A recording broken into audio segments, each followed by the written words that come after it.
Hello guys, welcome back to Go Sky education channel. तो आज हम बात करने वाले हैं एक ट्रेंडिंग टॉपिक पे। अभी जो सिचुएशन चल रहा है रशिया यूक्रेन के बीच में, जो कॉन्फ्लिक्ट वार न्यूज़ में आप देख रहे हो, सुन रहे हो, और बहुत सारे पेरेंट्स भी इसको लेकर वरीड हैं। तो अभी सिचुएशन क्या है, रियलिटी क्या है, इस पर बाद बात करेंगे इस वीडियो में। तो चलो शुरू करते हैं इस वीडियो को। तो सबसे पहले बात करते हैं ऐसा सिचुएशन क्यों बना। तो देखो, यूक्रेन जो है नाटो ज्वाइन करना चाहता है। नाटो क्या है? एक मिलिट्री अलायंस है जो 30 कंट्रीज़ मिलकर बनाई हुई है, एक ऑर्गेनाइजेशन जिसमें मोस्टली यूरोपियन कंट्रीज़ है। यूरोपियन कंट्रीज़ में आप लोग जो फ्रांस हो गया, जर्मनी हो गया, इटली हो गया, जो बड़े बड़े यूरोपियन कंट्रीज़ के जो पावरफुल कंट्रीज़ हैं यूरोपियन का, वो इसमें है। और अमेरिका भी इसका पार्ट है, यूनाइटेड किंगडम भी इसका पार्ट है। तो ये 30 मेंबर नाटो का पार्ट है। तो इसमें होता ये है कि किसी भी एक मेंबर पे कोई दूसरा कंट्री अगर अटैक कर रहा है तो ये सारे मेंबर्स मिलकर उसको डिफेंड करते हैं, उस कंट्री को। तो इन फ्यूचर अगर यूक्रेन नाटो का एक मेंबर बन जाता है, तो अगर फ्यूचर में अगर रशिया अटैक करेगी यूक्रेन पे, तो ये सारे कंट्रीज़ मिलकर यूक्रेन को डिफेंड करेगी। तो ये एक बहुत पावरफुल मिलिट्री अलायंस है।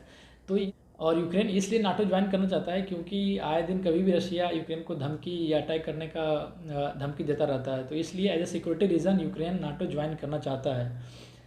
इसका मेन मकसद यही है, क्योंकि एक यूक्रेन का जहाँ तक सोच है, ये एक डेवलपिंग कंट्री है, बहुत रैपिड डेवलपमेंट हो रहा है यूक्रेन में, और नहीं चाहता कि कोई भी सिटी डेवलप हो और आगे और इन फ्यूचर रशिया आकर उसको इंफ्रास्ट्रक्चर को ख़राब करे। इसलिए as a security reason Ukraine NATO का मेंबर बनना चाहता है। और Ukraine already as a partner है नाटो का, और नाटो का ऑर्गेनाइजेशन भी इसको रेडी है यूक्रेन को एज ए मेंबर बनाने के लिए। बट जो रशिया है, जो रशिया का प्रेसिडेंट है व्लादिमीर पुतिन, वो नहीं चाहता कि यूक्रेन नाटो का मेंबर बने। उसका कहना है कि रशिया और यूक्रेन एक ही कंट्री है, बट यूक्रेन नहीं चाहता रशिया का पार्ट बनना। उसका कहना है कि मुझे यूरोपियन यूनियन का पार्ट बनना है। वो एक अपना फ्यूचर अच्छा देखना चाहता है, अपने आप को डेवलप करना चाहता है यूक्रेन। तो बहुत कॉम्प्लिकेटेड सिचुएशन है। यूक्रेन एक सॉवरेन कंट्री है, चाहे कोई भी मेंबर ज्वाइन करे ये इसके ऊपर है। बट जो रशिया है विदाउट एनी रीज़न यूक्रेन को बोल रहा है कि तुम नाटो ज्वाइन मत करो। एक सिमिलर सिचुएशन 2014 में भी आया हुआ था, जब यूक्रेन यूरोपियन यूनियन को ज्वाइन किया। उस टाइम भी रशिया ने अटैक किया हुआ था यूक्रेन पे, और कुछ यूक्रेन का पार्ट को भी कैप्चर कर रखा है और अभी तक कैप्चर्ड है। तो अभी बात करते हैं अभी सिचुएशन क्या है। तो अभी जो सिचुएशन है, मैं अभी खार्की में हूँ, यहाँ से 35 से 40 किलोमीटर की दूरी पे ये रशिया है।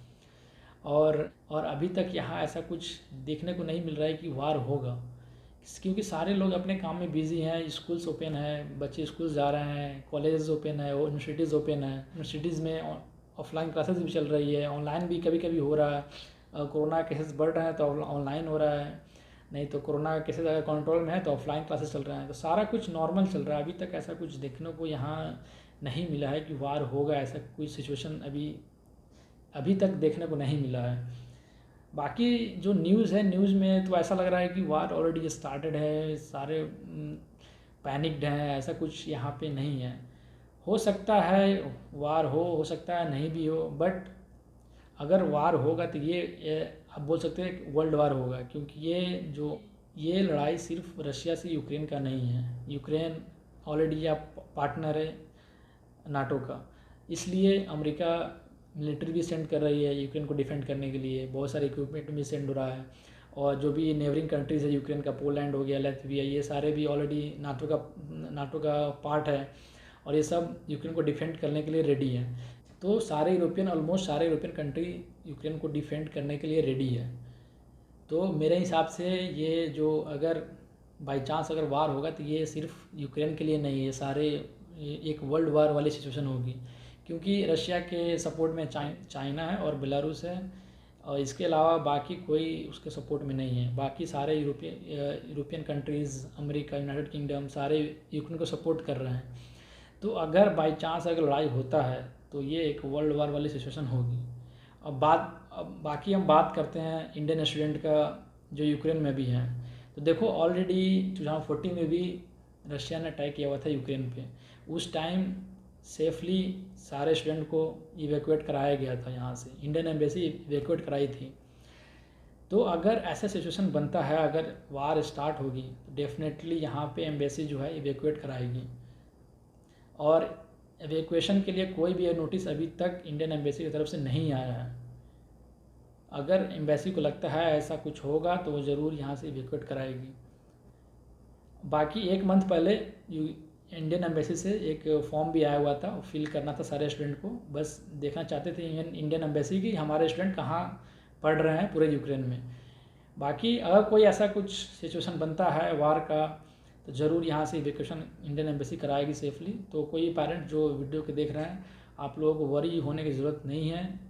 सारा कुछ यहाँ नॉर्मल है, अभी तक कुछ भी यहाँ पे अटैक या वार वाली सिचुएशन नहीं है। तो आप लोग प्लीज़ वरी मत होइए, और ऐसा कुछ होगा तो इंडियन एम्बेसी है यहाँ पे हेल्प करने के लिए। और सेफली यहाँ पे अगर वार हुआ तो हम लोग सेफली अगर इंडिया हम लोग जा सकते हैं। ये सारे वीडियो पेरेंट्स स्टूडेंट के लिए था, तो आप लोग ज़्यादा वरी नहीं हो और पढ़ाई पे ध्यान दें। सो मिलते हैं नेक्स्ट वीडियो में। Till then take care.